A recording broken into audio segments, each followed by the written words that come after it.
In my week 2 preview for my San Francisco 49ers, I said this was going to be an early test for them. Actually, not just an early test for them, but also for their opponent, the Los Angeles Rams. Why is that? Well, because for both of these teams, they were coming off big blowout wins over the Pittsburgh Steelers and the Seattle Seahawks, respectively. But for the Rams, they had the early edge in the division because, well, it was a division matchup between the Rams and the Seahawks, which the Rams won. So they had the early edge, and the 49ers needed to get this win to get one up on the Rams and Seattle as well. So nonetheless, for this matchup right here, this is going to be a test to see which team had the legitimate win, who had the early advantage into 2 weeks into the season.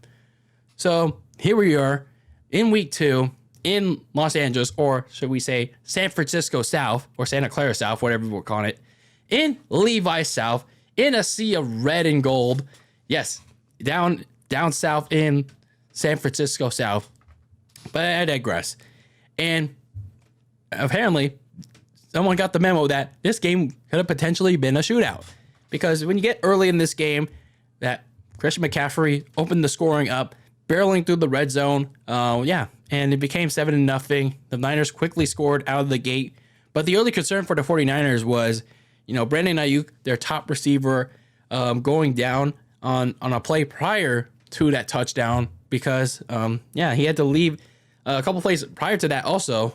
He had to go to the sideline because I think he was tendering to his shoulder, but then he also tendering to his neck as well. So I'm not sure what the exact extent of his actual injury is because, at least fortunately for now, he did come back on the next drive, and then he was there for the rest of the game. But Brock Purdy didn't target him as much, I guess because of the pressure on the defensive line, or maybe for health reason. I don't know. But either way, at least Ayuk was moving around still after that. But something to consider going to their next game. But I don't know. But after that, once the Rams got on the field, it was pretty clear apparent that I guess the secondary did get the memo of, well, we need to defend their offense because the secondary, as was the case from last week from Pittsburgh, they were getting torched on a few occasions last week, but then they amped it up to double because they had a lot of trouble covering receivers, Puka Nacua, who I said that you really need to keep an eye on him, and then Tutu Atwell. So the secondary, notably corners Ambry Thomas and Diomondre Lenoir, and at times Charvarius Ward. So they had trouble covering Puka Nacua and Tutu Atwell for much of the first half. Actually, 3/4 of the game. So they had no answers covering these two guys, and they also had trouble in the running defense, trying to stop Kyren Williams for most of this game. So they were fortunate though, early on, that they were able to hold them to just a field goal. The problem was for them, even with a Christian McCaffrey big 50-yard run and a field goal to tack on, it was just, again, that issue of trying to stop Puka Nacua and Kyren Williams, and some dumb penalties to go on with that because the Niners are maybe a little lacking the discipline. So the Rams eventually tie it 10-0. Not 10-all. Yeah, that's a weird score. But for most of this game, as it wore on, the secondary just couldn't find an answer. They got a lot soft. They got a little bit pussyfied as the game wore on, as the first half went on, and it was no different when you get deeper into this first half. They just kept leaving Atwell and Nacua wide open for them to catch the ball from Matthew Stafford's passes. And they also kept shooting themselves in the foot with some really ridiculous penalties. Really? You guys? Come on. Just go man-to-man with Atwell and Nacua and then defend it from there. So at least they tied it 17-all when Brock Purdy led a very nice hurry-up drive. No timeouts at that point. And you got a little bit of help with some penalties from Darian Kendrick. And then, with a quarterback sneak, you at least went to halftime tied up 17-all. But man, I was thinking you really had to clean up some of the things on defense. That was one of my takeaways from week 1. You had to clean up some lapses in your defense, especially at the cornerback spot. The problem is that you're still having trouble with this. But at least in the third quarter, in the second half, someone got the memo of that, and that was cornerback Isaiah Oliver. He was the one that finally got a stop in the secondary. And the defense, when Matthew Stafford and the Rams offense were trying to get this hard count off on 4th down, nope, they didn't let up. And it was a little weird. Like, why are you trying to do a hard count? Like, why are you trying to hard count in Levi South, in that sea of red, when everyone is cheering the Niners name? So it's like, you can't try that in SoFi Red, man. Nah. So, like, what does that LA Knight thing say? Like, nah.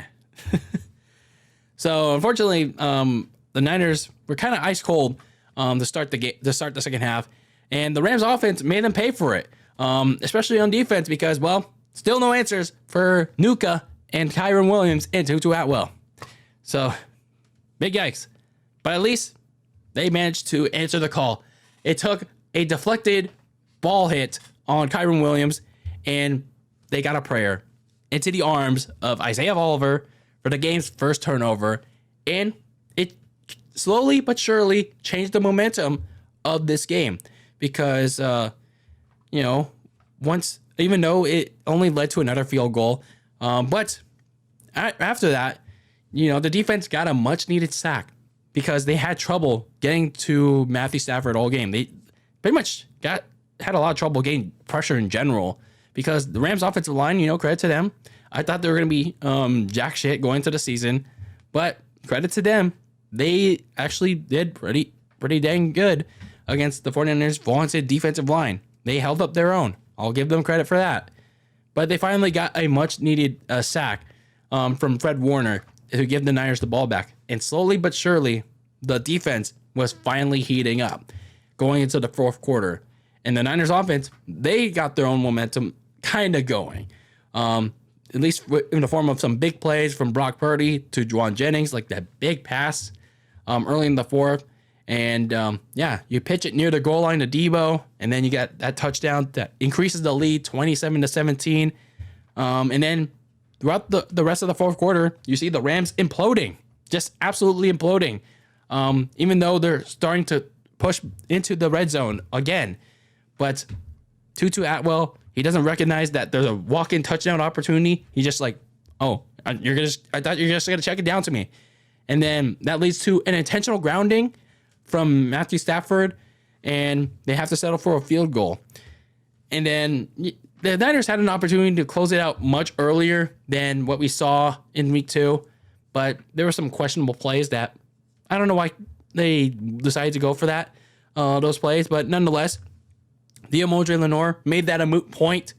Finally, he made a big play rather than, lapsing on defense, but nonetheless, he came in clutch on the opposite end with a 3rd down interception on Matthew Stafford, and they only got another field goal, which, okay, that's fine.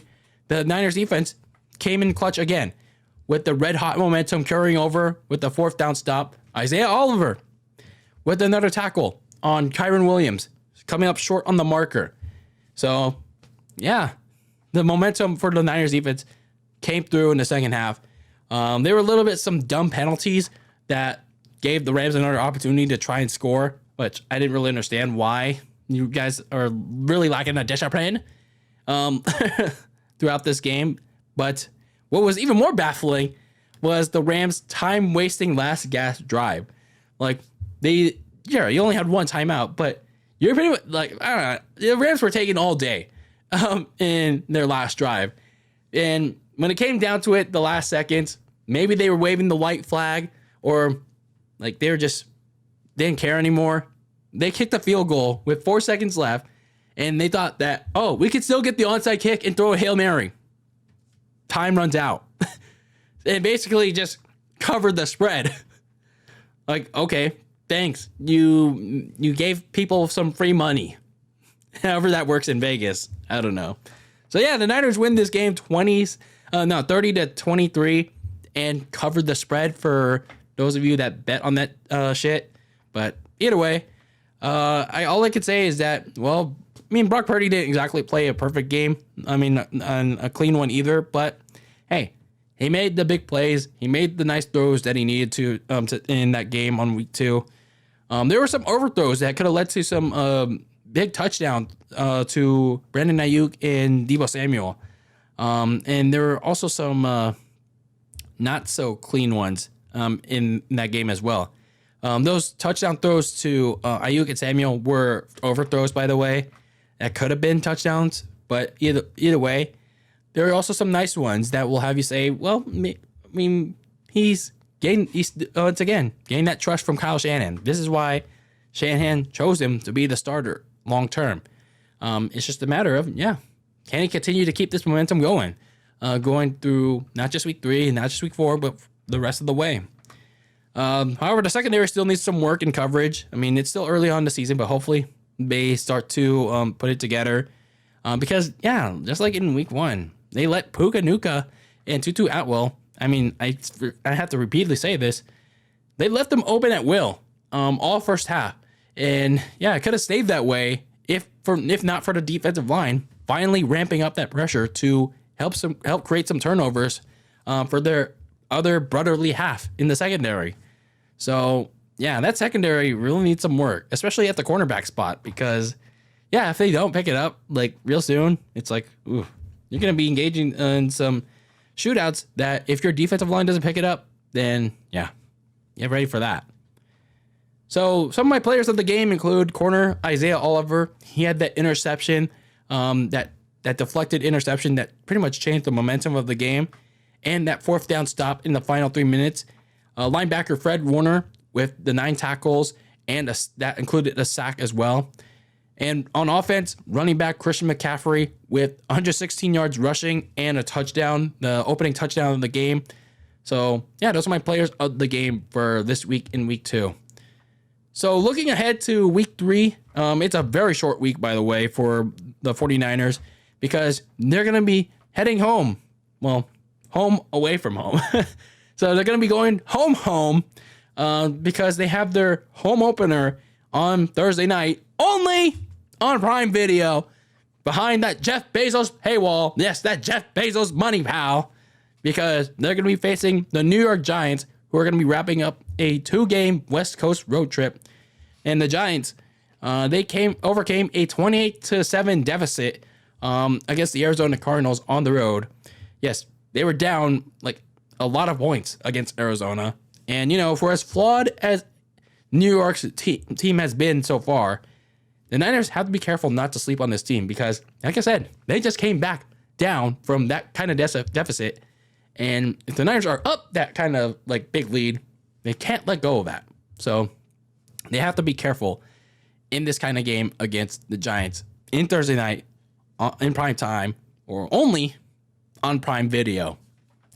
So we'll talk more about that game as we get further in the week, well, which is basically just a couple days away. But you get the point. So let me know your thoughts on this week 2 matchup against the LA Rams, this week 2 win, as the Niners are 2-0 on the season. And I'd like to know your thoughts on this 49ers win in the comments below.